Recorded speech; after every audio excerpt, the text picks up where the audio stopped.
बच्चे नहीं हैं, लेकिन हम मानसिक रूप से बच्चे ही हैं। क्योंकि जब हम बच्चों की कविता करते हैं तो निश्चित लोग तो कहते हैं बाल मन या बालक का जैसा मन करके कविता रचते हैं, लेकिन मेरा मानना है कि हम स्वयं ही बचपन में चले जाते हैं और जब फिर बच्चे हमारे या नाती पोते देवते जब हमारे सामने आते हैं तो फिर मूर्त रूप हम अपने को ही समझ लेते हैं कि ये हमारे ही प्रतिरूप हैं। और जब वो ऐसे प्रतिरूप अपने क्रियाकलापों से हमें उद्दीपित करते हैं तब निश्चित ही बाल कविता का जन्म होता है। और ये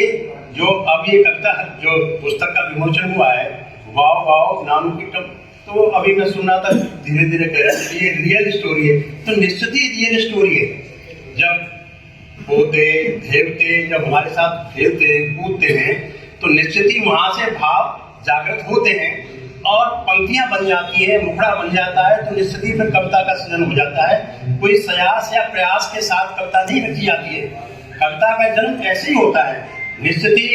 जैसे जाति की कविता का जन्म भी ऐसे ही हुआ होगा, अभी देवती के साथ होंगे और देवती जैसे नाम की टम्मी के साथ पंचमी पेट बना रही होगी और फिर कह रही होगी मैं तो दूध पीती हूँ इतना पीती हूँ और ये कुछ नहीं खाते, दाल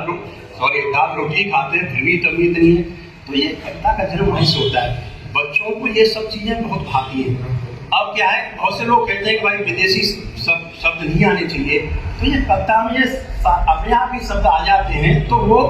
फिट हो जाते हैं, तो ऐसे नहीं लगते कि ये अंग्रेजी शब्द है। तो मेरा जो अपना मानना है कि बच्चे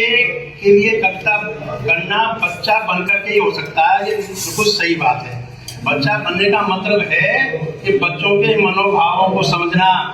बच्चों से सटकर चलना, बच्चों से सटकर उनकी भाषा के साथ, उनके हाव भाव के साथ, उनकी जो क्या मन में है, क्या मन में उनको पढ़ना और उनको फिर मूर्त रूप देना, ये कविता का जन्म होता है। एक कविता आपने भाई साहब की जिक्र की तो मैंने इसकी समीक्षा की है इस किताब की, तो मुझे ध्यान आ रही है एक आप बहुत बड़ी चीज भूल गए इसमें, जो इन्होंने सूरज दादा से प्रार्थना की है और उनसे ये प्रार्थना की है कि हे सूरज देवता आप तो चलो सब ठीक है, आ जाओ, ये भी करो वो भी करो, प्रकाश भी करो, और ऐसे मेरा जो बस्ते का भजन है, जो मेरे बस्ते का बोझ है ये भी कुछ कम हो जाए। तो ये कविता इसकी आप पढ़ेंगे तो इतनी सटीक बैठी, बहुतों बच्चों ने बस्ते के बोझ पर बच्चों के बाल साधकारों कविताओं ने बहुत कविताएं की है, लेकिन इस तरह की ये चार पंक्तियां जो आ गई है इसमें उनका कोई जवाब नहीं है। तो मुझे यहाँ कहने संकोच नहीं हो रहा है। कवि का अपना भाव प्रदेश होता है और अलग अलग एक ही कोई हम सूरज पे दे दें तो एक ही सूरज के नाम पर अनेक जो कविताएं आएंगी वो अलग अलग तरीके की आएंगी। तो जो ये बातें इन्होंने की है कि बच्चे का बस्ता जो कैसे कम हो जाए, सूरज जी से प्रार्थना की है, बहुत बड़ी बात है जो बच्चों के अनुकूल बन बैठी है, बच्चों के मन में आके तो जब ये बच्चों के अंदर घुसेंगे उतरेंगे तो ये बातें निकल के आती हैं। मेरा बहुत बहुत साधुवाद, भाई ने मुझे याद किया और पिछले मैं तो अभी